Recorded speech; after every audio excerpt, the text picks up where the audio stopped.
నమస్తే. తెలంగాణ రాష్ట్రంలో మార్పు కావాలని ప్రజలు కోరుకున్నారు. మార్పు వచ్చేది. కాంగ్రెస్ పార్టీకి ప్రజలు అవకాశం ఇచ్చారు. కాంగ్రెస్ పార్టీ అధికారంలోకి వచ్చి కూడా దాదాపు 100 రోజులు దగ్గరికి రావస్తూ ఉన్నది. సో ప్రజలు అడుగుతూ ఉన్నారు. సో మార్పు ఎవరైతే కోరుకున్నారో, ముఖ్యంగా ప్రజలు మార్పు కోరుకున్నప్పటికీ కూడా సోషల్ మీడియా వేదికగా ఎవరైతే బలంగా మార్పు రావాలని మాట్లాడినారో, ఆ మార్పు రావాలని మాట్లాడిన గొంతుకలు ఎటుపోయినారని చెప్పి సోషల్ మీడియా వేదికగా ప్రజలు అడుగుతూ ఉన్నారు. సో చాలా రోజుల తర్వాత ఓయూ మైపాల్ యాదవ్ అన్న కాలోజీ టీవీ స్టూడియోకి వచ్చిండు. పనిలో పని మార్పు దిశగా మనం కూడా మాట్లాడినామన్నా. ప్రజలు మనం నడుతున్నారు కాబట్టి మనం ప్రజలకు సమాధానం చెప్పాల్సిన బాధ్యత మన పైన ఉంది అన్నప్పుడు అన్న నా పక్కన కూర్చున్నాడు.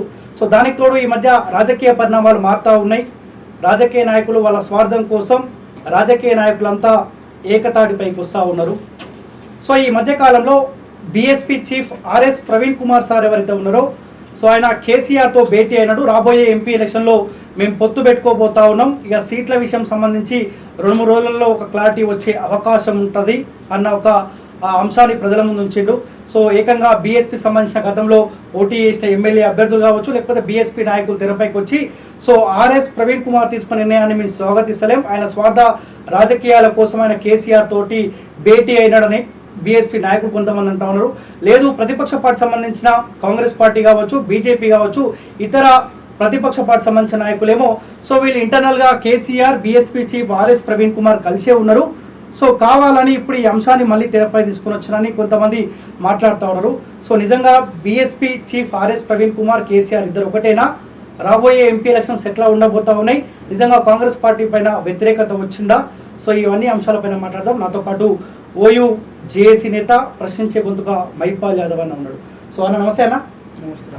నిజంగా నేను ఇంటోల్నే ఓపెన్గా అన్ని అంశాలు చెప్పుకుంటూ వచ్చిన. ఎవరు అవునన్నా కాదన్నా అసెంబ్లీ ఎలక్షన్లో మన కీలక పాత్ర, మార్పు రావాలని మనం బలంగా ప్రజల ముందు ఒక అంశాన్ని ఉంచాం. మీరు ఎవరికన్నా ఓటేసుకోండి, కానీ బీఆర్ఎస్ పార్టీకి మీరు ఓటు వేయకండి అని చెప్పినాం. ఆప్షన్ కాంగ్రెస్ పార్టీ అయింది కాబట్టి కాంగ్రెస్ పార్టీకి ప్రజలు అవకాశం ఇచ్చారు. దాదాపు కాంగ్రెస్ పార్టీ అధికారంలోకి వచ్చి 100 రోజులు దగ్గరికి రావస్తూ ఉన్నది. నిజంగా ప్రజలు ఏ మార్పు దిశగా అయితే కాంగ్రెస్ పార్టీకి అవకాశం ఇచ్చారో ఆ దిశగా కాంగ్రెస్ పార్టీ అడుగులు ఉన్నట్టు మీకు అనిపిస్తూ ఉందా? అంటే అనుకున్నంత స్థాయిలో లేదు. లేకపోవడానికి కూడా వాళ్ళు పెద్ద కారణాలు ఏం చెప్తున్నారంటే, మా దగ్గర బడ్జెట్ లేదు, అప్పులు చేసిపోయిండు, లంకె బిందెలు ఉంటాయి అనుకుంటే ఖాళీ బిందెలు ఉన్నాయని చెప్తున్నాడు. సరే, కొన్ని ఆర్థికపరమైన విషయాలు చేయకపోయినా ఆర్థికపరమైన అంశాలు అన్నీ చాలా ఉన్నాయి. అవన్నీ కూడా చేయొచ్చు, ఇంకా చాలా చేయలేదు. ఆశించినంత అయితే ఆశాజనకంగా లేదు, ఆశించినంత లేదు. కానీ కేసీఆర్ కంటే ఎవరైనా బెటర్ అనేది మనం బలంగా అప్పుడు నమ్మినాం, ఇప్పుడు కూడా నమ్ముతున్నాం. ఇంకా అందులో వేరే థాట్ ఏం లేదు రాము. కానీ ముందే తెలుసు కదా, ఇదే ముఖ్యమంత్రి రేవంత్ రెడ్డి కావచ్చు, కాంగ్రెస్ పార్టీ మంత్రివర్గంలో ఉన్న నాయకులందరికీ తెలుసు. అప్పుల పాలైన విషయం అందరికి తెలుసు. కానీ ఆనాడు కూడా బలమైన ఒక నమ్మకం ప్రజల ముందు ఉంచారు. ఖచ్చితంగా మార్పు వస్తేనే మీ బతుకులలో మార్పులు వస్తాయి అన్న ఒక బలమైన అంశాన్ని ఉంచినప్పుడే కాంగ్రెస్ పార్టీకి అవకాశం ఇచ్చారు కదా. ఎందుకు గెలవక ముందుకు ఒక మాట, గెలిచిన తర్వాత ఒక మాట మాట్లాడినట్టు మీకు అనిపిస్తలేదా? ఉంది. అయితే ఈ రాజకీయ వ్యవస్థలోనే ఈ లోపాలు ఉన్నాయి రాము. ఇలా కాంగ్రెస్ అన్నాం, కేసీఆర్ అంటాం, ఇంకోటి వస్తాడు. అందుకే మనం భవిష్యత్తులో అందరం కూడా ఈ రాజకీయాలలో సమూలమైన వ్యవస్థను మార్చాలి, అది మారుద్దాం. ఎందుకంటే ప్రతి ఒడు పచ్చి అబద్ధాలు ఆడేటోడే ఉన్నాడు. మరి ఏం చేస్తావు చెప్పి? ఇప్పుడు మన ఆప్షన్ ఏముంది? ఆ వ్యవస్థను అంత తయారు చేసి పెట్టింది. కుళ్ళిపోయిన వ్యవస్థ ఉంది. కుళ్ళిపోయిన వ్యవస్థలో కుళ్ళిపోయిన వాళ్ళే వస్తారు, అబద్ధాల వ్యవస్థలో అబద్ధాలు ఉన్న వాళ్ళే వస్తారు. కానీ కేసీఆర్ అనేటోడు ఎక్స్ట్రీమ్ లెవెల్కి వెళ్ళి, వాడి కుటుంబం ఎక్స్ట్రీమ్ లెవెల్కి వెళ్ళి పిప్పి పీల్చి చేసారు కాబట్టి అప్పుడున్న ఆప్షన్కు మనం తీసుకొచ్చినాం. బట్ భవిష్యత్తులో మనం వర్క్ చేయాలి. అంటే వాళ్ళు అనుకున్నంత అబద్ధాలు ఆడుతున్నారు క్లియర్గా ఉంది కదా, ఇంకేం చెప్తావు? రెడ్ హ్యాండెడ్గా దొరికిపోయారు వాళ్ళు. ఇంకా కొంత టైం అడుగుతున్నారు, చూద్దాం ఏం చేస్తాం. ఈ 100 రోజుల కాలంలో నేను మిమ్మల్ని కూడా ఫాలో అవుతూ వస్తూ ఉన్నా. 1000 కాల్స్ మీకు వస్తూ ఉన్నాయి, ప్రజలు మిమ్మల్ని అడుగుతా ఉన్నారు. అధికార పార్టీ సంబంధించిన ఎమ్మెల్యే, లేకపోతే మంత్రులని, లేకపోతే ముఖ్యమంత్రిని అడగాల్సిన ప్రజలు మిమ్మల్ని స్వయాన మీకు కాల్ చేసి మిమ్మల్ని తిడతా ఉన్నారు, బండబూతులు తిడతా ఉన్నారు. మీరే కదా పొలాల పొట్టు తిరిగి మార్పు రావాలని చెప్పినారు. దీనికి కూడా మీరు బాధ్యత వహించాల్సిన అవసరం కూడా. బాధ్యత వహిస్తున్నాము, బాధ్యత వహిస్తూనే ఈ ప్రభుత్వాన్ని అడుగుతున్నాము. వాళ్ళు మాకు ఇది కారణం అని చెప్పినారు, అయినప్పటికీ కూడా మనం ఎంత ఫోర్స్ చేయాలో అంత ఫోర్స్ చేస్తున్నాం. అట్లా అని చెప్పి వెళ్ళి ఇంటికాడ కూర్చోలేం కదా, చేసే కాడికి చేస్తున్నాం. ఇదేంటంటే ప్రశ్నించే తత్వం ప్రతి ఒక్కళ్ళు రావాలి. కాలోజీ రాము, దాసరి శ్రీనివాసన్, నగేష్ కాదు కదా, ప్రతి ఒక్కరికి రెస్పాన్సిబిలిటీ లేదా? ఎప్పుడు మనమే అడగాలని రూల్ ఉందా? అట్లా అని చెప్పి మనం తప్పించుకోవట్లే, సమర్థించట్లే. ప్రశ్నించే గొంతుకలు ఎక్కువైతే, ఇప్పుడు ఒక్కరు ప్రశ్నించేటోళ్ళు ఉన్నారు అనుకో, ఆ రాజకీయ నాయకులను తీసాడు అవతల పడేస్తారు, లేపేస్తారు. ఒక 10 మంది ఉన్నారు అనుకో, ఏంది ఏం కావాలని అడుగుతారు. ఒక 100 మంది ఉన్నారు అనుకో, చెప్పండి సార్ ఏందంటారు. 1000 మంది అడిగారు అనుకో, వాళ్ళకి భయం ఉంటుంది. అంటే ప్రశ్నించే గొంతుకల సంఖ్య పెరగాలి భవిష్యత్తులో. ప్రతిసారి మనమే హై రిస్క్ తీసుకొని కిడ్నాప్లు అవ్వడము, ముల్లెముట జరుపుకొని వేరే రాష్ట్రానికి వెళ్ళడము, ఇది మనకు ఒక్కరికి సంబంధించిందా? అప్పుడు మనమేమైనా స్వార్థంతో చేసినామా? ఇప్పుడు మళ్ళా కేసీఆర్ వస్తే అసలు ఇంకా ప్రశ్నించేటోళ్ళందరినీ వామన్ రావు దంపతులను చంపినట్టు చంపేటోడు. ఇక అడిగేటోళ్ళు లేకపోవు. ఇప్పటికే తెలంగాణలో ఉన్న చాలామంది టీనేజర్స్ కానీ యూత్ కానీ డ్రింక్కు అలవాటు అయిపోయి, మాదక ద్రవ్యాలకు అలవాటు అయిపోయి ఇప్పటికే లైఫ్లన్నీ స్పాయిల్ చేసుకున్నారు కేసీఆర్ వల్ల. అది ఇంకా 2 3 అయ్యేది. ఆ ప్రమాదాన్ని మనం నుంచి వాళ్ళనైతే కాపాడినాం. వాళ్ళకి అర్థం చేసుకునే ఇంకా ఉంది. ఒక బీఆర్ఎస్ వాళ్ళు తప్ప మిగతా వాళ్ళు అందరూ అర్థం చేసుకుంటారు. వాళ్ళకు కూడా మనశ్శాంతి ఉంది. చాలా మందికి విషయం తెలుసు. ఎంతోమంది ధరణి వల్ల భూములు కోల్పోయినారు. వీళ్ళు అరాచకాల వల్ల కరోనా టైంలో అనేక మంది చచ్చిపోయారు, ఆక్సిజన్ అందక చచ్చిపోయారు. వాళ్ళందరూ తెలియదా? అనేక మంది గ్రూప్ 1 పేపర్స్ అమ్ముకున్నారు, గ్రూప్ 2 పేపర్లు అమ్ముకున్నారు, ఎంసెట్ పేపర్లు అమ్ముకున్నారు. నిరుద్యోగులకైతే ఒక ఉపశమనం అయితే ఉంది కదా ఎంతో కొంత. ఆ సెల్లింగ్ అనేది, పేపర్ సెల్లింగ్ కొంత ఊపిరి అయితే పీల్చుకున్నారు మన వల్ల.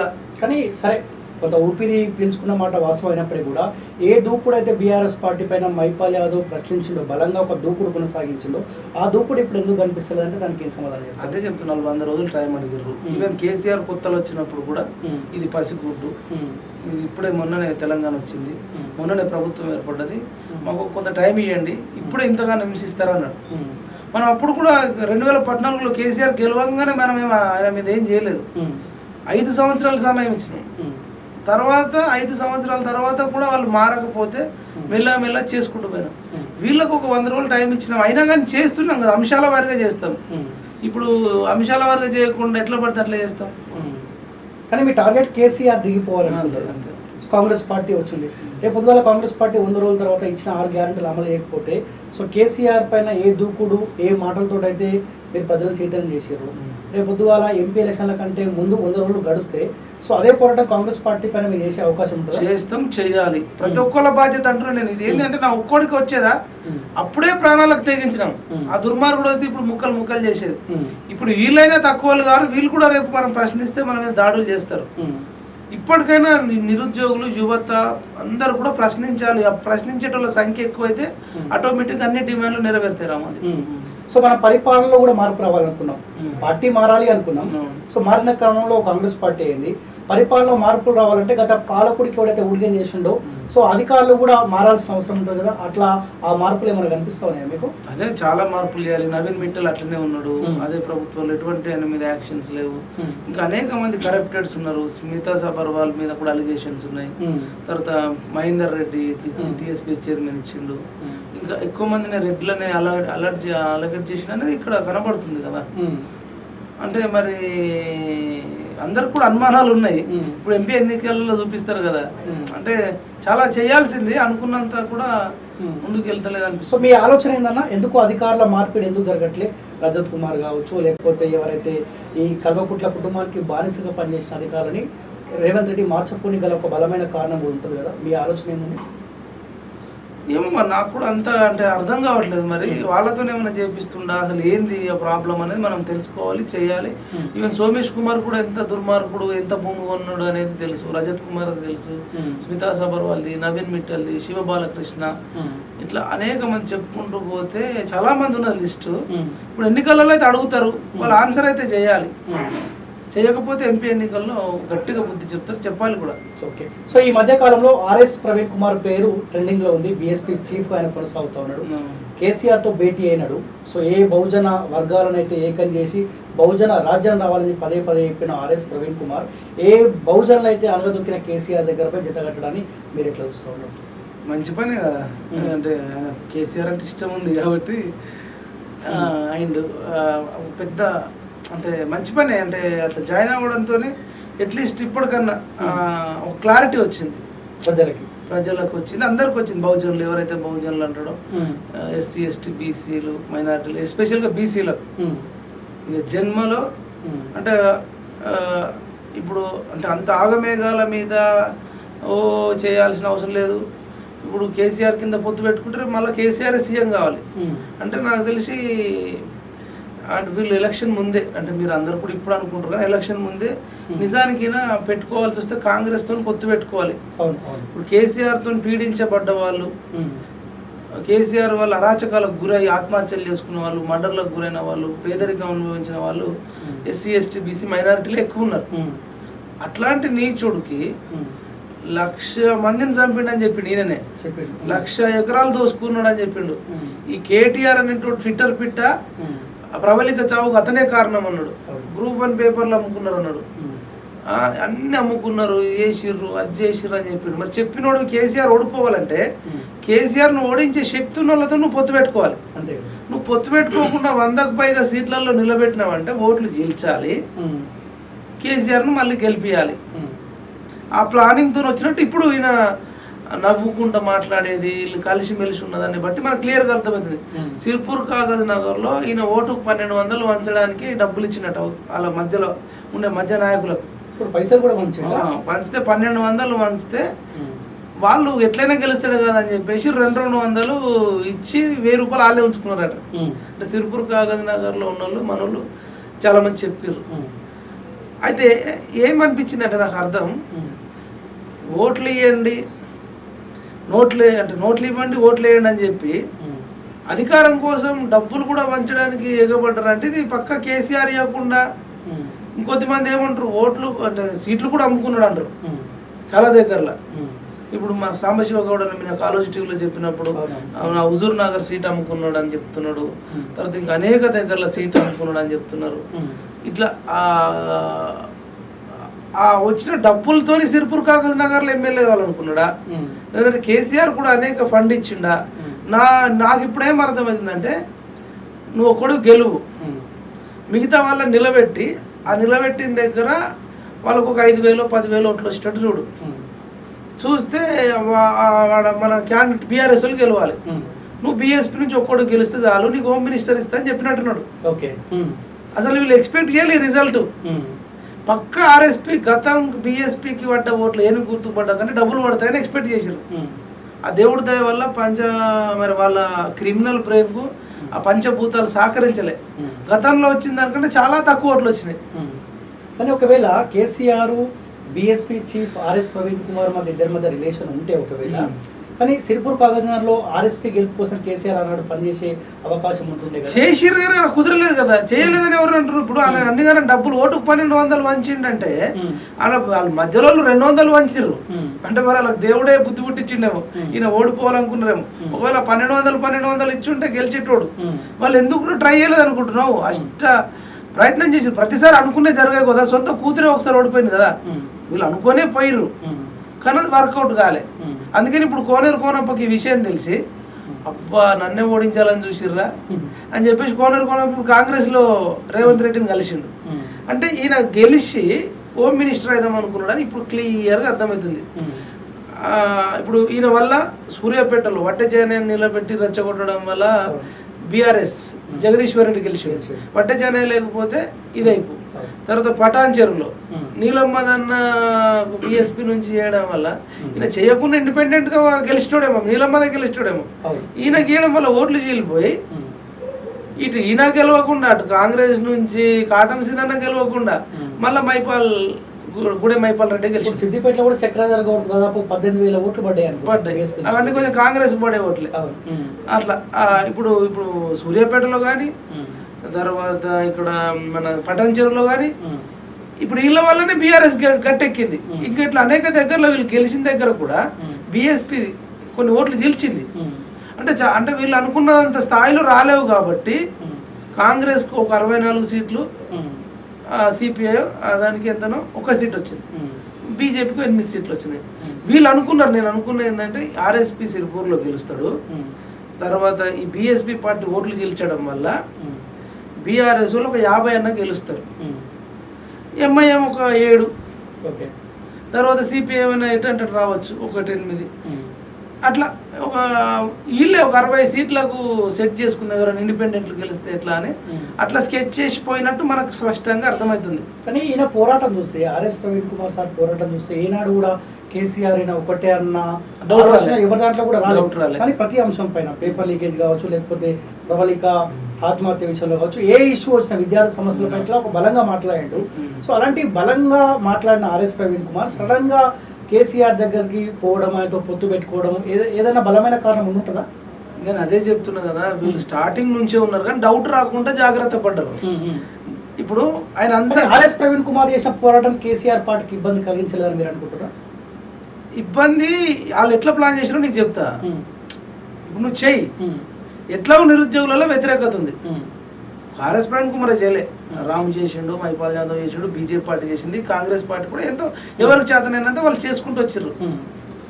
నువ్వు చేస్తే ఇవి కాంగ్రెస్కు బీజేపీకి పోకుండా, ఇంకా ఎస్పెషల్గా కాంగ్రెస్కు పోకుండా నీకు వస్తాయి. నీకు వస్తే మా కాంగ్రెస్ ఓడేసి ఓట్ల సంఖ్య తగ్గుతుంది. తగ్గితే నేను బయట పడతానే ప్లాను. సో ఏ వర్గాల పైన అయితే ఆర్ఎస్ ప్రవీణ్ కుమార్ పోరాటం చేస్తుండో ఆ వర్గం ఓట్లు బీఎస్పీకి పడ్డాయి అనుకో. ఒక నియోజకవర్గంలో గొప్ప ఇప్పుడు వట్టజా అనేది తీసుకో ఎగ్జాంపుల్. ఇంకా ఇంకా వీళ్ళకి అట్లా స్కెచ్ చేసారు కానీ ఇంకా సరిపడా పర్లేవు. అంటే మనం ఏం చేసినాం దానికి విరుగుడుగా కాలోజిటీ కానీ మన తెలుగు కానీ మైపాల్ యాదవ్ పిఎంఆర్టీ కానీ నేను 1,00,000 పాంప్లెట్లు కొట్టించి ఇంకా అందరికి చాలా ఎవరికి రాలే ఐడియా. ఏం చెప్పినంటే నల్గొండ, వరంగల్, ఖమ్మంలో పల్లా రాజశేఖర్ 30% ఓట్లు వచ్చి గెలిచిండు. కానీ కోదండరామ్, తీన్మార్ మల్లన్న ఇటు అపోజిషన్ 70% వచ్చిన, అపోజిషన్ 70% వచ్చినా ఓడిపోయినాం, 30% వచ్చినప్పుడు గెలిచిండు. కాబట్టి మనము ఓట్లు చీల్చొద్దు. ఆ నియోజకవర్గంలో ఎవరైతే బలంగా ఉంటారో ఆ గెలిచే వ్యక్తికి ఓటేయండి. బీఆర్ఎస్ వేయొద్దు, బీఆర్ఎస్ ఓడించే శక్తి ఉన్నోడికి వేయండి.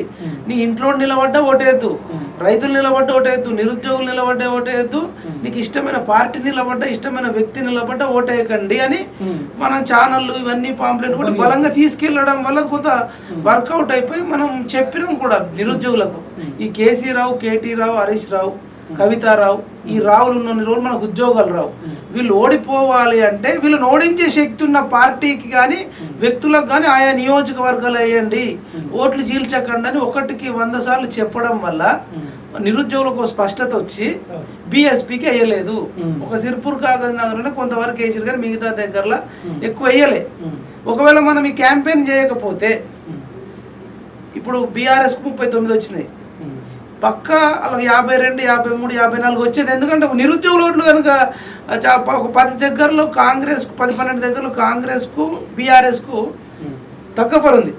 ఆ తగ్గఫర్ ఉన్న దగ్గర ఆ కాంగ్రెస్కు పడ్డ ఓట్లు కనుక బీఎస్పీకి పడి ఉంటే నిరుద్యోగులై ఆ 10 సీట్లు బీఆర్ఎస్ ఖాతాలోకి వెళ్ళేది.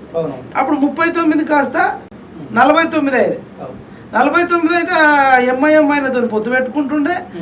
తర్వాత ఇంకా కాంగ్రెస్ వాళ్ళని కూడా కోవట్లు ఎవరైనా ఉంటే ఒక 3-4 తీసుకున్నా తీసుకోవచ్చు. ఇది వాళ్ళ స్కెచ్ గీసి ప్రశాంతంగా ఉన్నారు. అసలు మన అంటే మనం ప్రాణాలకు తెగించి కొట్లాడడం, ఆ దేవుడు, నిరుద్యోగులు, ఉద్యోగులు, ఆయన బాధితులు అంతా కలిసి ఓడగొట్టారు. కానీ వీళ్ళు పక్కా క్లారిటీగా ఉన్నారు. రాము ఎందుకని అంటున్నా అంటే ఆయనకు బహుజనుల మీద పెద్దగా ప్రేమ లేదని చెప్పడానికి పెద్ద రీజన్ ఏంటంటే ఆయనతోనే కలిసి దాదాపు ఒక 7.5-8 ఏళ్ళు పనిచేసిండు ఆర్ఎస్పీ కేసీఆర్తో. ఆ 7.5 ఏళ్లలో కూడా అనేక దౌర్జన్యాలైనాయి, దుర్మార్గం, దమనకాండ అయింది. నేరెళ్ళ బాధితులను ఊచకోత కోసారు. ఎన్నడూ కూడా అయ్యో పాపం ఇట్లయిందని అని ఎన్నడూ మాట్లాడలే, ప్రభుత్వాన్ని విమర్శించలే. పోగా ఆయన అభినవ్ అంబేద్కర్ అని కూడా కేసీఆర్ని పొగిడిండు. మళ్ళీ ఈయన రిజైన్ చేసినప్పుడు ఏం చెప్పిండు, వెంటనే ఆమోదం పొందింది. అది అర్థం చేసుకోరు. ఇప్పుడు అర్థమవుతుంది. రిజైన్ చేయగానే అగ్నూర్ మురళీ సార్కు టైం పడుతుంది, ఇంకా వేరే వాళ్ళకి టైం పడుతుంది. ఈయనకు మాత్రం ఇమీడియట్గా ఇచ్చారు. ఎక్కడ హైప్ క్రియేట్ చేయాలంటే అక్కడ లేపారు. అట్లా ఒక ప్లాన్తోని ఎస్సీ ఇంకా ఎస్పెషల్గా ఎస్సీలు, దళితులు అంటే ఇక వీళ్ళైతే బీఆర్ఎస్కి వేయరు, కాంగ్రెస్ అకౌంట్లోకి పోవద్దు. అంటే దళితుల ఓట్లు పోవద్దు, ఇటు నిరుద్యోగుల ఓట్లు పోవద్దు. ఇంత పెద్ద స్కెచ్తో వస్తే కానీ చదువుకోని రాజకీయ నాయకుడు అంటే ఇట్లా పార్టీలు ఫిరాయించడం, లేకపోతే సరే ప్రజలతో మనకేం సంబంధం లే అని చెప్పి కలిసిపోయినట్టు అది వేరు. కానీ ఒక ఐపీఎస్ హోదా అయినా సో చదువుకున్న విద్యావంతుడు దాంతో ఏ లక్ష్యం కోసం అయితే ఆయన వచ్చిందో ఆ లక్ష్యాన్ని పక్కకు పెట్టి సో అక్కడ ఏ కేసీఆర్ తోటి అయితే పొత్తు పెట్టుకోవాలని ఆలోచన ఏదో వచ్చిందో సో రాబోయే రోజుల్లో ప్రజలకు రాజకీయ నాయకుడు అంటేనే నమ్మని పరిస్థితి వచ్చే అవకాశం ఉంటుంది కదా. ఇంకేమన్నా నమ్ముతాడు ఇప్పుడు రేపు నిజాయితీపరుడు వచ్చినా నమ్మడు అదే కదా.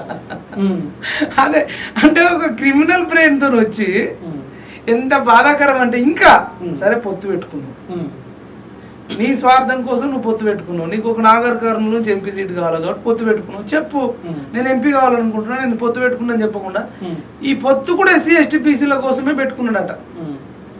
పొత్తు కూడా ఎస్సీ ఎస్టీ బీసీల అభివృద్ధి కోసమే పెట్టుకున్నా అంటుండు.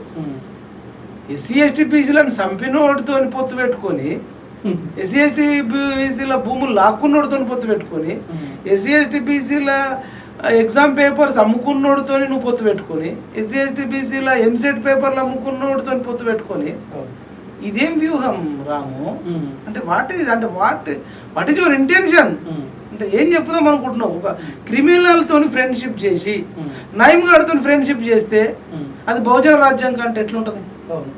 నయీం కంటే లక్ష రేట్లు డేంజరు, దొర ఏందిరో దొర పీకుడేందిరో అని ఈయన పాట పాడిండు. బండి వెనుక బండి కట్టి 16 బండ్లు కట్టి ఏ బండ్లో వెళ్తావు, నైజాం సర్కారోడా కేసీఆర్ సర్కారోడా అని ఈయన పాడిండు కదా వేదికల మీద. అంటే మరి ఏంది అన్న, అదేం వ్యూహం నాకు చెప్పు. ఏమన్నా అంటే ఏడన్నా పోతే ఏమంటారు, గుర్రం ఎక్కేదాకా గాడిద దొరికితే గాడిద మీద పోతారట. ఇది ఒక డైలాగ్ అందరికి అలవాటు అయిపోయింది. ఏంది గాడిద ఏంది, గుర్రం ఏంది, ఎక్కడం ఏంది అంటే కేసీఆర్ గాడిద, కేసీఆర్ గాడిద, గాడిద మీద ఎక్కి నువ్వు తీసుకొచ్చి ఆ బహుజన రాజ్యాధికారం మనకెందుకు, ఈ గాడిద మీద ఎక్కే కాన్సెప్ట్ ఏంది?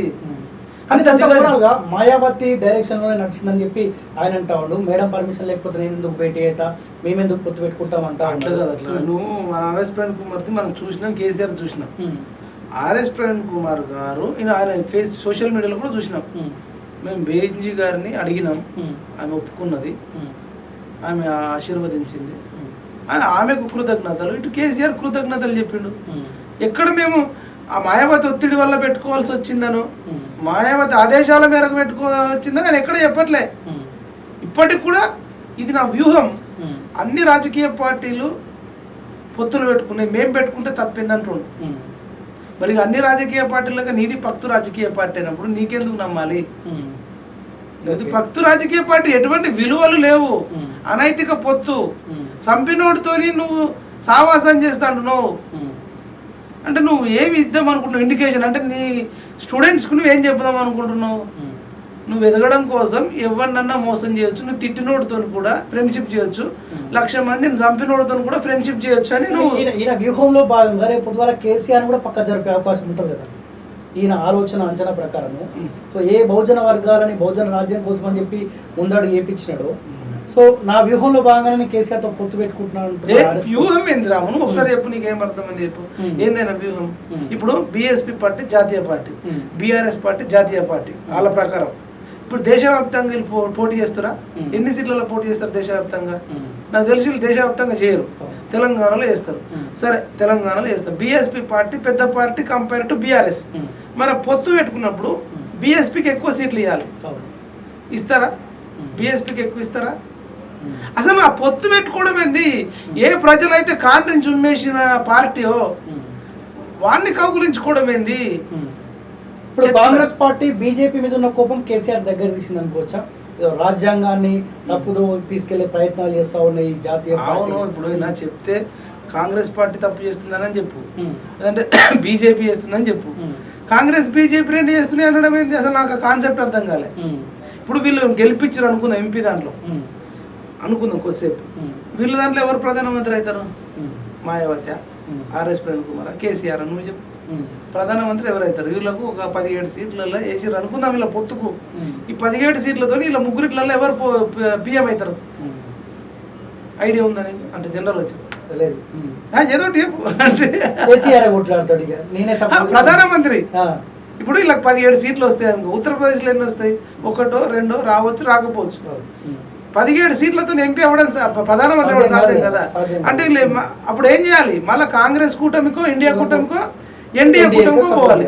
మరి అట్లాంటప్పుడు వీళ్ళకి ఎందుకు వేయడం, అంతే కదా, వీళ్ళకి ఎందుకు వేయడం, వీళ్ళు ప్రధానమంత్రి అయ్యేది లేదు ఏం లేదు. మళ్ళీ కాంగ్రెస్ పార్టీ అంటే ఇండియాను ఎన్డీఏను ఆ రెండిట్లో ఏదో ఒకటి ఫామ్ చేస్తుంది. సో ఎవరికొకరికి సపోర్ట్ చేయాల్సిన అవసరం ఖచ్చితంగా ఉంటుంది కదా. మరి నువ్వు మళ్ళీ నువ్వు రాజ్యాంగం అంటే మరి వాళ్ళు అప్పుడు రాజ్యాంగానికి చేయరా, వాళ్ళిద్దరిట్లనే వస్తారు, ఏం చేస్తారు రాజ్యాంగాన్ని వాళ్ళు. మరి కేసీఆర్ ఏం మాటలు ఇప్పుడు రేపు పొద్దుగాల ఇక్కడ మెజారిటీ సీటు మనం గెలిస్తే కాంగ్రెస్ పార్టీ మన దగ్గర పిలిచే అవకాశం ఉంటుంది. మరి అప్పుడు ఇప్పుడు వీళ్ళే అన్నారు, కాంగ్రెస్ కానీ బీజేపీ కానీ లౌకికవాదానికి ప్రమాదం ఉంది, రాజ్యాంగానికి ప్రమాదం ఉంది, రెండు పార్టీల ద్వారా అంటున్నావు. మరి రెండిట్లలో మళ్ళీ నువ్వు దేనితోనో పొత్తు పెట్టుకోవాల్సిందే కదా. నువ్వు పొత్తు పెట్టుకుంటే ప్రమాదం కూడా ఒక వ్యూహమే అనుకోవచ్చు. వ్యూహంలో భాగంగానే కేసీఆర్ గారిని ప్రధానమంత్రి చేయడానికి ఎంత ఒక వ్యూహం అనుకోవచ్చు కదా ఆర్ఎస్పీ. అదే నేను అనేది ఏంటంటే ప్రధానమంత్రి చేయాలనుకుంటే దేశవ్యాప్తంగా పోటీ చేయాలా. వీళ్ళు ఆంధ్రప్రదేశ్ లో పోటీ చేస్తుర్రా, మహారాష్ట్రలో పోటీ చేస్తుర్రా, వీళ్ళిద్దరు కలిపి దేశవ్యాప్తంగా పోటీ చేస్తుర్రా, అనౌన్స్ చేయమని కదా. మరి అట్లనే అనౌన్స్ చేస్తే మనం ఆలోచిస్తారు. ఏదైనప్పటికి కూడా సంపి నోటుతో తిరగడం అనేది తప్పు రాము. ఇప్పుడు వాళ్ళ ఇంట్లోనే ఎవరినన్నా కేసీఆర్ బాధితులకు అంటే కేసీఆర్ బాధితులను ఎవరికైనా అయితే పెట్టుకుంటాడు అట్లా పొత్తు. అంటే ఎంత చీకొట్టిరు, ఎంత దుర్మార్గం చేసిండు. మనమంటే అది ఆర్ఎస్ ప్రవీణ్ కుమార్ అన్నాడు, అసలు ఇలా కుటుంబం దోపిడి కుటుంబం, దొంగల కుటుంబం, కాళేశ్వరంలో 1000 కోట్లు దోసుకున్నారు, మిషన్ భగీరథలో దోసుకున్నారు అని మనం చెప్పినామా. లావన్ పట్ట భూములు గుంజిరు, ధరణి పేరు మీద కొన్ని లక్షల ఎకరాలు గుంజిరు అంటారు.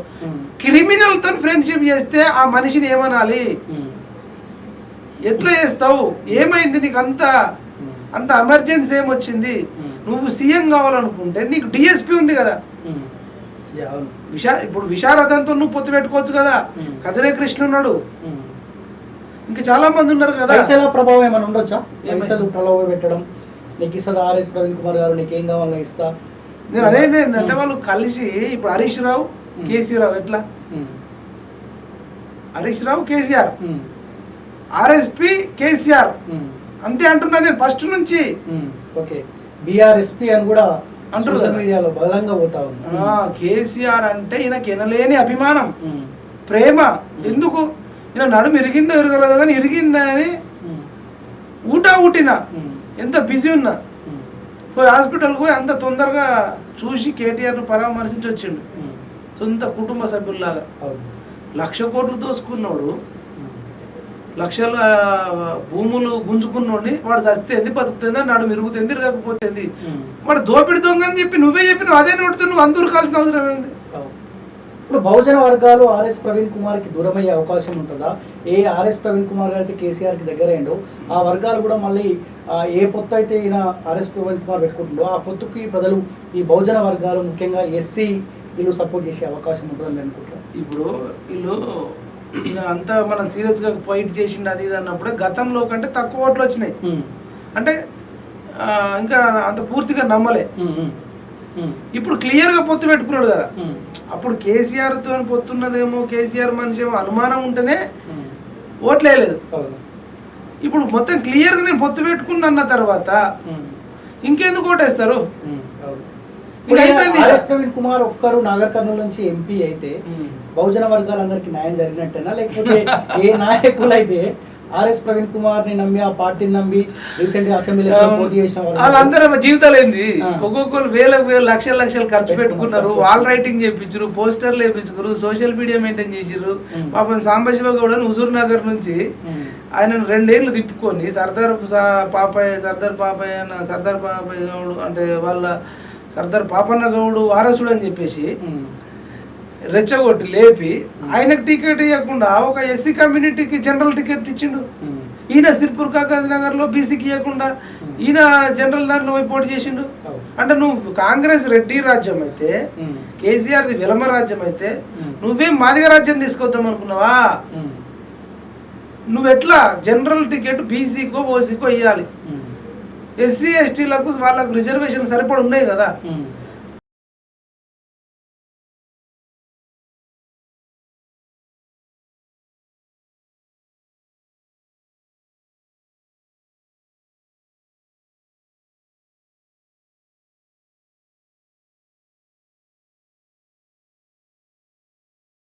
వస్తారు వాళ్ళకి ఓటేయాలని చెప్పినాం. సో రేపు పొద్దున ఎంపీ ఎలక్షన్లో మీ కార్యాచరణ ఎట్లా ఉండబోతా ఉంది? ఎంపీ ఎలక్షన్లో బీఆర్ఎస్ను చిత్తుగా ఓడించాలనేది ప్రధాన లక్ష్యం. ఇంకా కేసీఆర్ పైన పగా కోపం ఇంకా పగా కోపం ఏముంది, ఆయన దుర్మార్గుడు, ఆ ద్వేషం, ఆ చీడపురుగు, అది పాము మీద పగే ఉంటుంది, అది విషపురుగు కాబట్టి అతను మొన్న నడుము మీద కొట్టినాం. నడుము మీద కొడితే ములుగుతుంది. దాని కూరలు మొత్తం తీసేయాలంటే ఇప్పుడు బీఆర్ఎస్ పార్టీ 17 ఎంపీ సీట్లలో ఓడిపోవాలి. వాళ్ళు చీడ పురుగులు, అది ప్రాంతీయ పార్టీ కాదు, అది కుటుంబ పార్టీ. అది బీఆర్ఎస్ కాదు, కేఆర్ఎస్, కల్వకుంట్ల రాష్ట్ర సమితి. ఆ కల్వకుంట్ల రాష్ట్ర సమితిని ఫ్యామిలీ పార్టీలను, రీజనల్ పార్టీ పేరు మీద ఫ్యామిలీ పార్టీలు ఉన్నాయి, వీటిని సమూలంగా నాశనం చేయాలి. ఇవి క్యాన్సర్ కంటే డేంజర్. కాబట్టి ఈ దుర్మార్గులు అలా కుటుంబం కోసం బతుకుతారు కానీ ప్రాంతం కోసం బతకరు. జై కల్వకుంట్ల అనరు, వాళ్ళ మనసులో అదే ఉంటుంది. బయటకు జై తెలంగాణ అంటారు, బట్ వాళ్ళ మనసులో జై కల్వకుంట్ల అని ఉంటుంది కడుపులో. ఎంతటి నీచులు, ఎంతటి ప్రమాదము, ఎంత కిడ్నాప్ చేయించిర్రు, ఎంత అరాజ్ చేసిర్రు, ఎంతమందిని కొట్టించిర్రు. ఎన్నిసార్లు మనం స్టూడియోలు బంద్ చేసుకొని వేరే మహారాష్ట్ర, ఢిల్లీకి పారిపోవాల్సి వచ్చింది. మనుషులు ఎవరా? వాడు ఇప్పుడు గెలిస్తే మన అందరిని చంపు. వాడు మనుషులు, మనమన్నా ఇంకా ఓపికతో ఉంటున్నాం. ఎంత దుర్మార్గులు అంటే వాళ్ళు గెలిచినా మనల్ని చంపు, వాళ్ళు ఓడిపోయినాక కూడా వాళ్ళ మనుషులతో ఫోన్లు చేపించి హింసిస్తారు. అంటే అంత టార్చర్ కాదు. కానీ అధికారం పైన ఇంకా అహంకారం తగ్గలే, బాగా బలుపు మామూలుగా లేదు. మామూలుగా లేదు. ఇలా నోడించాల్సిందే, బీఆర్ఎస్ నోడించాల్సిందే.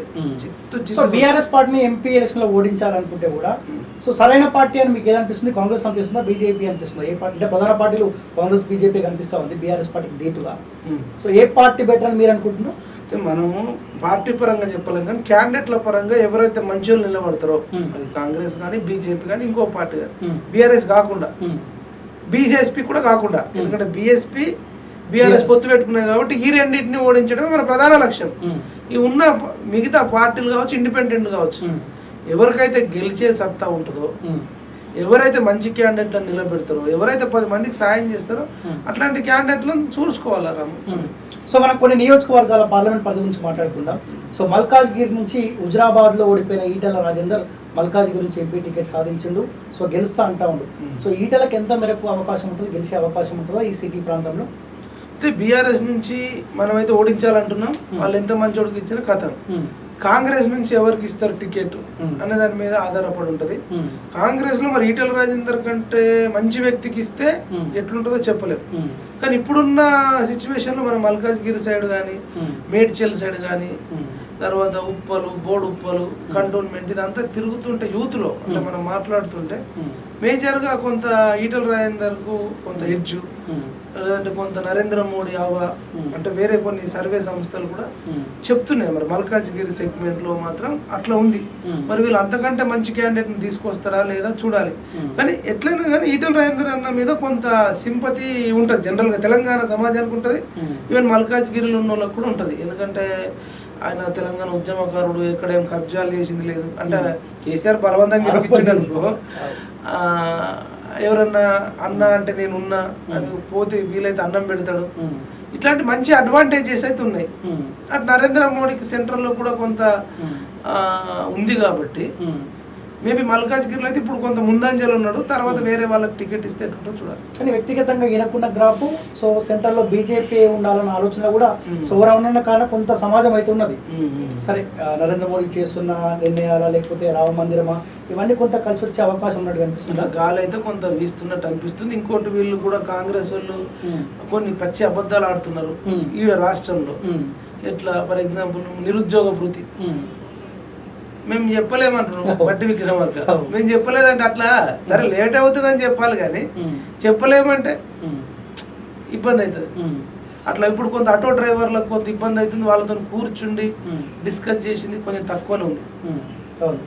ఇవన్నీ మరి చేయాలి. జీవో 46 బాధితులు ఉన్నారు, వాళ్ళని కూర్చుని పెట్టాలి.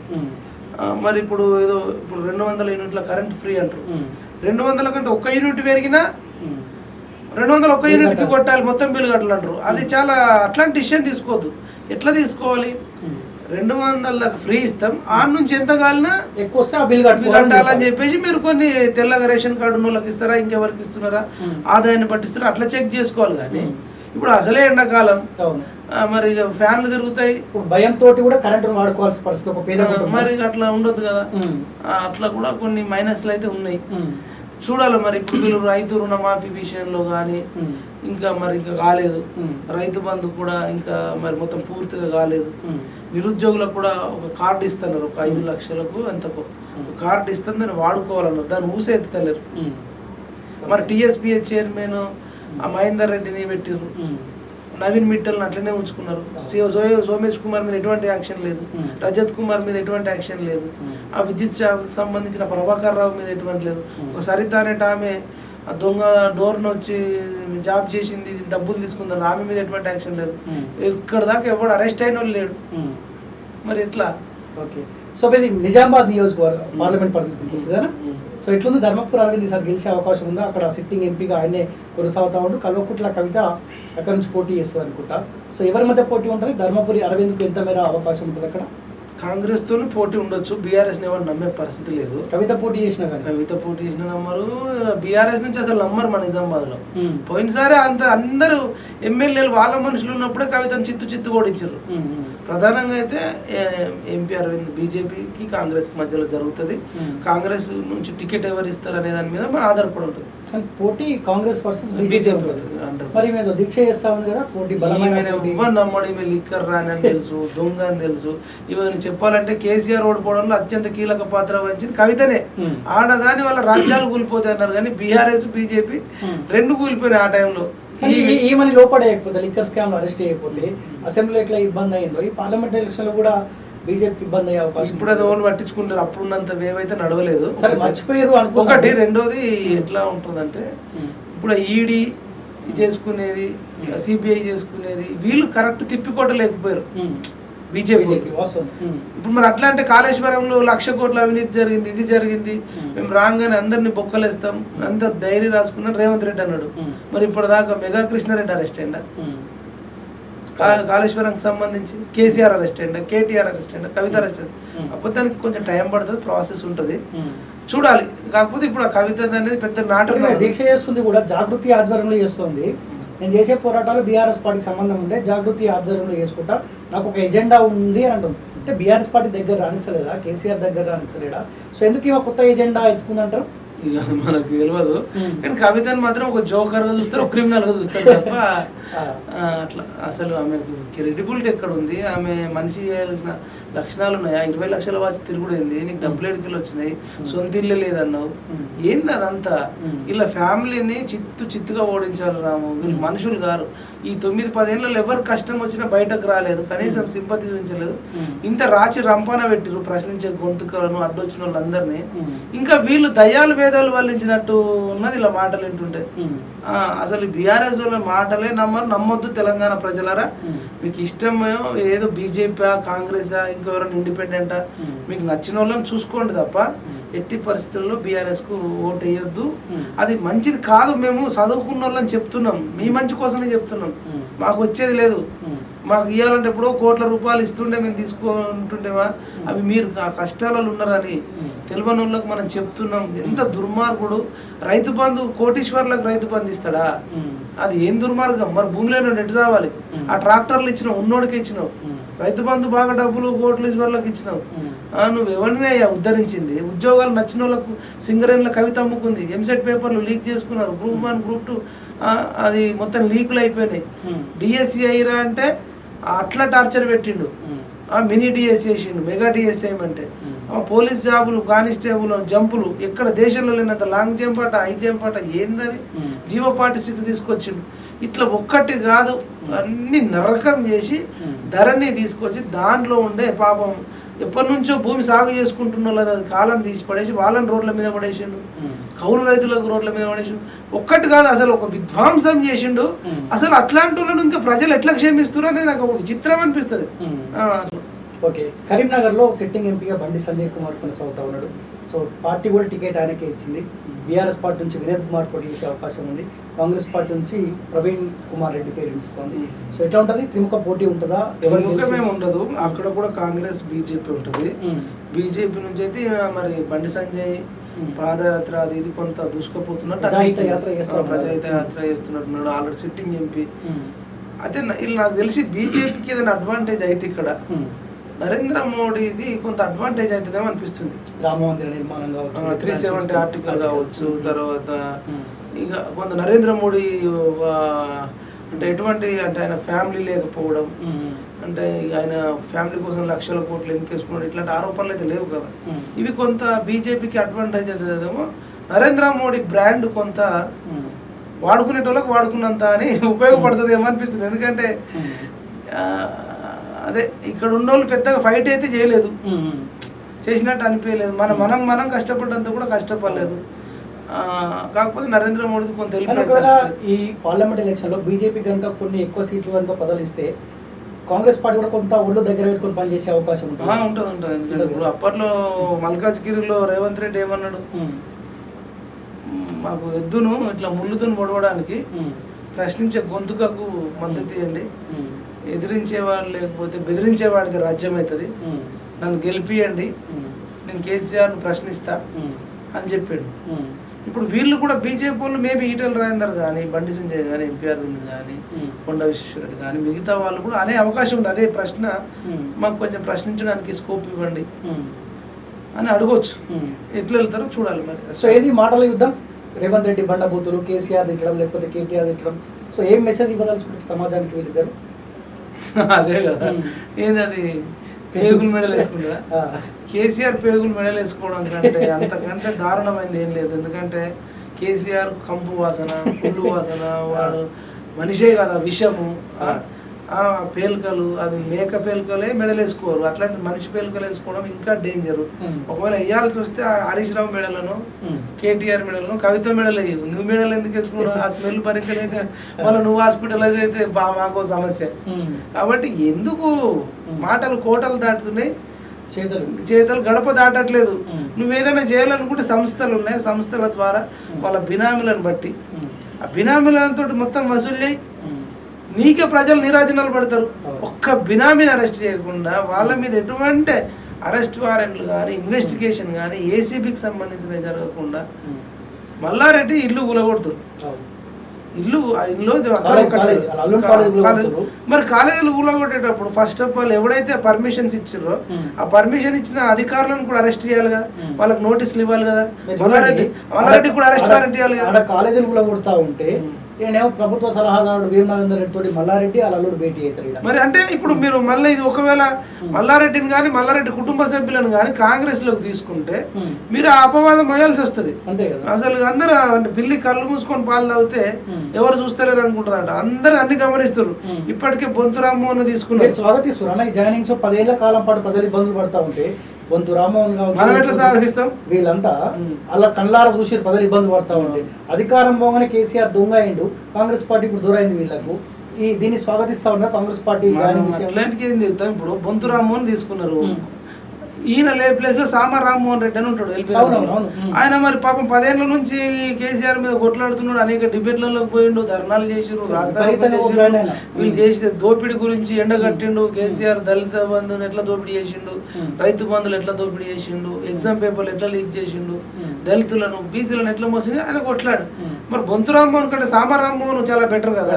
నువ్వు తీసుకొచ్చి నువ్వు ఎవరి మీద అయితే కొట్లాడిరో వాళ్ళని తీసుకొచ్చి ఇస్తే అది మైనసే కదా కాంగ్రెస్ పార్టీకి. కాంగ్రెస్ పార్టీ దృష్టిలో ఏంటంటే సికింద్రాబాద్ లో బొంతుమ రామ్మోహన్ మించిన నాయకుడు కాంగ్రెస్ పార్టీలో వీళ్ళే చెప్పుకుంటారు. అట్లనే అక్కడ తాండూరు నుంచి చేవల నుంచి మహేందర్ రెడ్డిని తీసుకొచ్చారు. పట్నం మహేందర్ రెడ్డి జీవితాంతం కొట్లాడింది కాంగ్రెస్ కు వ్యతిరేకంగా, కాంగ్రెస్ పార్టీకి కార్యకర్తలకు వ్యతిరేకంగా. అనేక మంది కాంగ్రెస్ కార్యకర్తల మీద ఆయన దాడి చేయించిండని వీళ్ళే చెప్పారు. తర్వాత అక్రమ కేసులు పెట్టిరని వీళ్ళే చెప్పారు. కాంగ్రెస్ కార్యకర్తల మీద అక్రమ కేసులు పెట్టినోడికి నువ్వు టికెట్ ఇస్తే నువ్వేం ఇండికేషన్ ఇస్తున్నట్టు? అంటే అక్కడ ఎవరు కాంగ్రెస్ సంబంధించలేరా? కేఎల్ఆర్ అని ఉంటాడట, ఇంకా అనేక మంది ఉంటారు, ఓడిపోయిన ఎమ్మెల్యేలు ఉన్నారు, గెలిచిన ఎమ్మెల్యేలు, ఇంకా అనేక మంది పనిచేసిన వాళ్ళు. నువ్వు వాళ్ళకి ఇవ్వకుండా కాంగ్రెస్ కు వ్యతిరేకంగా పనిచేసిన వాడికి ఇస్తే నీకు కేసీఆర్ కు పెద్ద తేడా ఏంది అంటారు. మరి పరిపాలన మార్పే వస్తే నువ్వు వాళ్ళు క్రిమినల్స్ అన్నావు, వాళ్ళు దోపిడి దొంగలు అన్నావు, వాళ్ళు జైల్లో ఉండాల్సిన వాళ్ళు కాంగ్రెస్ పార్టీలో ఉంటే ప్రజలు అన్ని గమనిస్తారు కదా. అట్లాంటి మల్లారెడ్డి కూడా దాదాపు కిషన్ రెడ్డి తోటి 6 సార్లు భేటీ అయినంట. భారతీయ జనతా పార్టీ కండువా కప్పుకొని ఎవరు కిషన్ రెడ్డి తోటి మల్లారెడ్డి భేటీ, సైది రెడ్డి, ఆరు రమేష్ వీళ్ళంతా రెడీ. బీజేపీ వాళ్ళు వద్దంటే ఇమీడియట్లీ కాంగ్రెస్ పార్టీ దగ్గరికి వచ్చి కండువా కప్పుకొని రెడీ. ఈ దొంగలను ఎవరు తీసుకున్నా పార్టీకి నష్టం తప్ప లాభం లేదు. ఒకప్పుడు ఉన్నంత సమాజం అట్లా లేదు. ఇప్పుడు సమాజం మేల్కొంది, యువత చైతన్యమయ్యారు. దొంగలకు టికెట్ ఇచ్చినా మీరు ఎవరినైతే విమర్శించారో వాళ్ళకి టికెట్ ఇస్తే వాళ్ళు తగిన బుద్ధి చెప్తారు.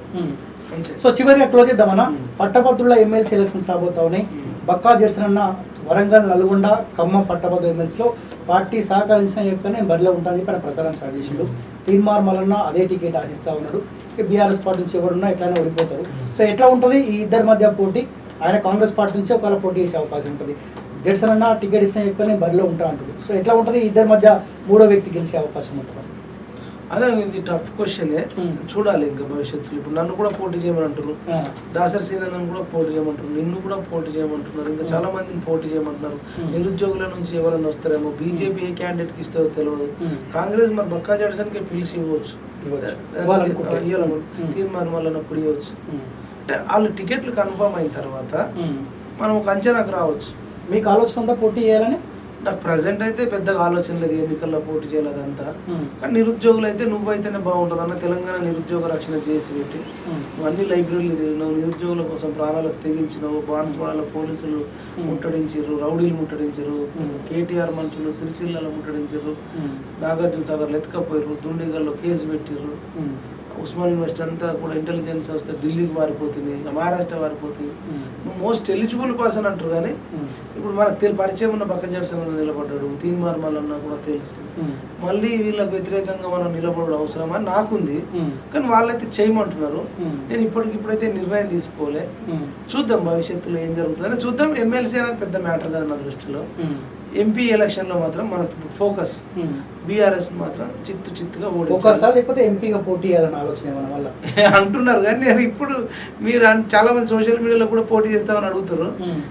చేసినా ఓడిపోతాం కదా రాము, అంటే గెలవము, ఓట్లు చీలిపోతాయి. సరే చూడాలి మరి ఏందో. సరే మన టార్గెట్ అయితే రీచ్ అయినాం. నాకు లైఫ్లో అసలు నా టార్గెటే కేసీఆర్ ఓడిపోవాలి, జీవిత లక్ష్యం. చాలా మందికి ఐఏఎస్, ఐపీఎస్, కొందరికి ఎవరెస్ట్ శిఖరం ఎక్కడం, కొందరికి ఇండియన్ క్రికెట్ టీంలో చోటు దొరికితే చాలనుకోవడం, ఇట్లాంటివి ఉంటాయి. నాకేముంది, కేసీఆర్ ఓడిపోవాలి, అలా ఫ్యామిలీ నుంచి తెలంగాణను కాపాడుకోవాలి. మన వంతు ప్రయత్నం చేయాలనుకున్నాం, మన వంతు ప్రయత్నం మనం చేసినాం. మీరు అందరం కలిసి దేవుడి దయ వల్ల పంచభూతాలు ఓడిపోయిండు. నాకు చాలా సంతోషం. అంతకు మించిన అల్టిమేట్ లేదు. కానీ ఆ ఫ్యామిలీని మళ్ళీ ఒక్కసారి ఈ రాష్ట్రం బారిన అంటే మళ్ళీ రాకుండా వాళ్ళని అడ్డుకోవాలి. అడ్డుకొని 2-3 రోజుల్లో ఒక ఫేస్బుక్ లో పోస్ట్ చూసిన, మైపాల్ యాదవ్ బీఎస్పీలో చేరబోతా ఉన్నాడు. నేను ఎందుకు జాయిన్ అవుతా? నేనే కదా ఇప్పుడు ఆర్ఎస్ ప్రవీణ్ కుమార్ చేసిన తప్పు. నేను దయచేసి బీసీలకు చెప్తున్నా, ఆర్ఎస్ ప్రవీణ్ కుమార్ గారు మీరు ఎస్సీ ఎస్టీలు కూడా వినండి, బీసీలు కూడా వినండి. ఎస్పెషల్గా ఆయన ఎస్సీ ఎస్టీ బీసీల అభివృద్ధి కోసం కాదు, ఆర్ఎస్ ప్రవీణ్ కుమార్ తన సొంత అభివృద్ధి కోసం ఎస్సీ ఎస్టీ బీసీలను వాడుకుంటున్నాడు. ఇది గమనించండి. ఎస్సీ ఎస్టీ బీసీల డెవలప్మెంట్ కోసం తీసుకున్న నిర్ణయం కాదు అది.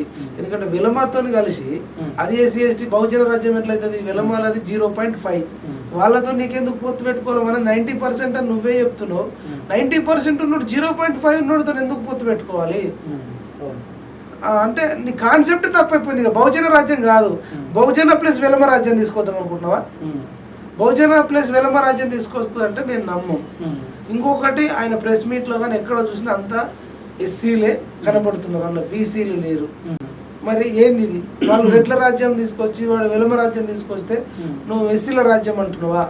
పాపం నిజంగా ఎస్సీలు అనేక మంది పేదవాళ్ళు ఉన్నారు. వాళ్ళకేం ఈ 70 ఏళ్ళలో కూడా వాళ్ళకి పెద్ద ప్రయోజనమైంది లేదు. కానీ కొన్ని కమ్యూనిటీలను అట్లా పెట్టుకోవడం వల్ల అదేం సామాజిక న్యాయం, అదేం స్వేచ్ఛ, అదేం సమానత్వం? ఇంకోటి, ఇప్పుడు చాలా మంది ఎస్సీలు బీసీల మీద అట్రాసిటీ కేసులు పెడుతున్నారు. ఎందుకు దాని మీద మీరు కొట్లాడతలేరు? మనం బహుజనులు అందరం ఒకటే అయినప్పుడు, ఎస్సీ ఎస్టీ బీసీలు మైనారిటీలు ఒకటే అయినప్పుడు మరి అందరికి సమానమైన హక్కులు ఉండాలి. మీకు అట్రాసిటీ ఉంటే ఎస్సీలకు ఉంటే, ఎస్టీలకు ఉంటే, బీసీలకు ఉండాలి. మరి మైనారిటీలు అందరికీ ఉండాలి కదా. మరి బీసీలో ఏం పాపం చేసినా మెజారిటీ అట్రాసిటీ కేసులన్నీ బీసీల మీదనే నమోదవుతున్నాయి. మరి సమానమైన హక్కులు లేనప్పుడు, సమానమైనటువంటి బాధ్యతలు లేనప్పుడు మరి మనం ఎట్లా బహుజనులు అవుతాం, ఎట్లా సమానత్వం వస్తుంది? మా మీదనే కేసులు పెట్టి మాతో ఓటేపించుకుని నేను ముఖ్యమంత్రి అయితే అంటే ఇప్పుడు చాలా మంది మీద బీసీల మీద కొందరు రాజకీయంగా ఇంతకుముందు బీఆర్ఎస్ వాళ్ళు అయితే ఎస్పెషల్గా బీఆర్ఎస్లో ఉండే కొద్దిమంది ఎస్సీ నాయకులు బాలకసుమన్ లాంటి వాళ్ళు కొట్టడం, కొట్టిపియడం, తిట్టిపియడం, మళ్ళీ వాళ్ళే అట్రాసిటీ కేసు పెడతారు వాళ్ళతోనే. ఇది ఫ్యాషన్ అయిపోయింది చాలా మందికి. దీనివల్ల బీసీలు చాలా నష్టపోతున్నారు. ఆర్ఎస్ ప్రవీణ్ కుమార్ గారు దీని మీద ఎన్నడూ కొట్లాడలే. కాబట్టి నేను బీసీలకు రిక్వెస్ట్ చేస్తున్నా, ఆర్ఎస్ ప్రవీణ్ కుమార్ గారు బీసీల కోసం పనిచేసే నాయకుడు కాదు. నాకు తెలిసి ఈవెన్ ఎస్సీ ఎస్టీల కోసం కూడా చేసే నాయకుడు కాదు. ఆయన కోసం ఆయన చేసుకుంటుండు. నువ్వు ఒక ఎంపీ సీటు గెలిస్తేంది, గెలవకపోతేంది, నువ్వు ఓటు చేసినా, నువ్వు గెలిచినా గెలవకపోయినా, బీఆర్ఎస్కు సీట్లు వచ్చినా రాకపోయినా అక్కడ బీజేపీ ఇండియానో రావాలి. మీరు అనుకున్న రాజ్యాంగము ప్రమాదములు అంటే మీరు అసలు నేను చెప్తున్నా కాంగ్రెస్ కన్నా, బీజేపీ కన్నా BSP party, BRS party danger. వీళ్ళ వల్లనే రాజ్యాంగానికి ప్రమాదం ఉంది, వీళ్ళ వల్లనే లౌకికత్వానికి ప్రమాదం ఉంది. వీళ్ళు సామాజిక న్యాయం కోసం కాదు, సామాజిక అసమాన్యానికి, సామాజిక అసమానత్వానికి, స్వేచ్ఛ కోసం కాదు, వీళ్ళు నిర్బంధం కోసం పనిచేస్తున్నారని చెప్తున్నా.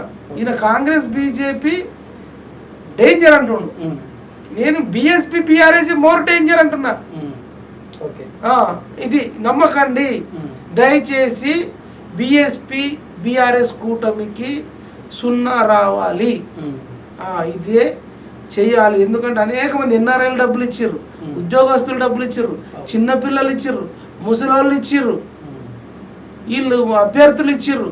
ఈ డబ్బులు ఇవన్నీ తీసుకొని పైకి ఎదిగి విలమూలతో పొత్తు పెట్టుకున్నావు. సరే పెట్టుకున్నావు, ఎంతమందిని అప్రోచ్ అయినావు? ఎమ్మెల్యే అభ్యర్థులను అప్రోచ్ అయినావా? ఎంతమంది కలిసినావు? ఒక్కరినన్నా కలిసినావా? 100 మందితో కలిసినావా? చెప్పిర్రా? వాళ్ళ ఒపీనియన్ చెప్పిర్రా?